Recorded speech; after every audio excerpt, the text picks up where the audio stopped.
Den første ligning, jeg vil løse, den er på side 311, og det er opgave 24, og den hedder 7x minus 2 lige med 3x plus 5. Og det første, jeg altså vil gøre, det er, at jeg vil fjerne parenteserne, og det vil jeg så gøre ved at gange 3'et ind i 5. Så det bliver så til 7x minus 2 lige med 3x plus 15. Og så efter det vil jeg så flytte x'et hen på den anden side, så den så vil hedde 7x minus 3x minus 2 lige med 15. Sådan der.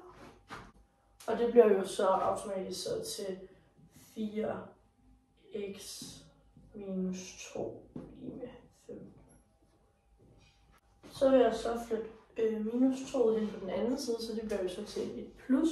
Så det hedder så 4x lige med 17.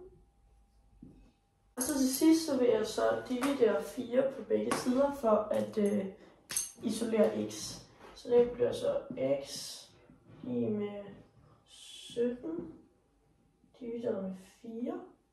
Og det er jo så som decimaltal 4,25.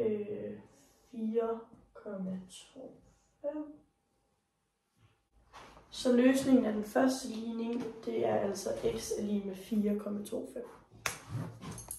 Den anden ligning, jeg gerne vil løse, den er eksponentiel, og den er på side 325, opgave 19a.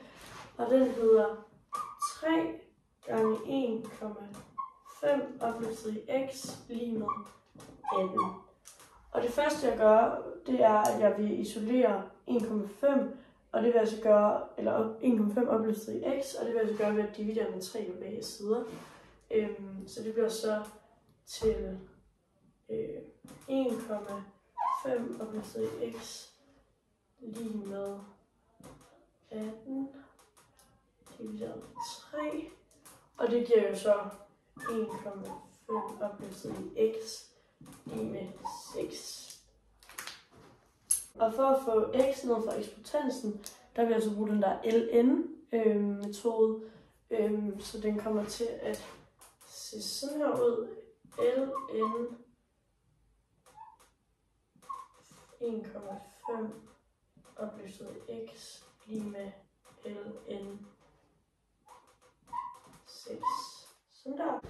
Og så vil jeg ved den så kan jeg så bare fjerne eksponensen her. Ved at dividere begge sider med ln 1,5. Så det kommer til at se sådan her ud. X lige med ln 6 divideret med ln 1,5. Og så har jeg så brugt en lommeregner til at finde værdierne af de forskellige her. Så det er så ln 6, der er lige sådan der. Og den er så lige med 1,7918.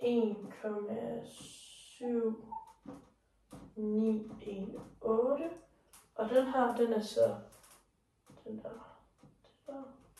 Den er så lige med 0,4055.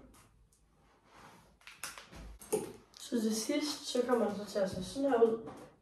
X her på billedet 1,7918 divideret med 0,4055 lige med 4,42. Så løsningen af den eksponentielle ligning i den her opgave, det er altså 4,42. Og nu har jeg løst begge ligningerne, så tak fordi du så med.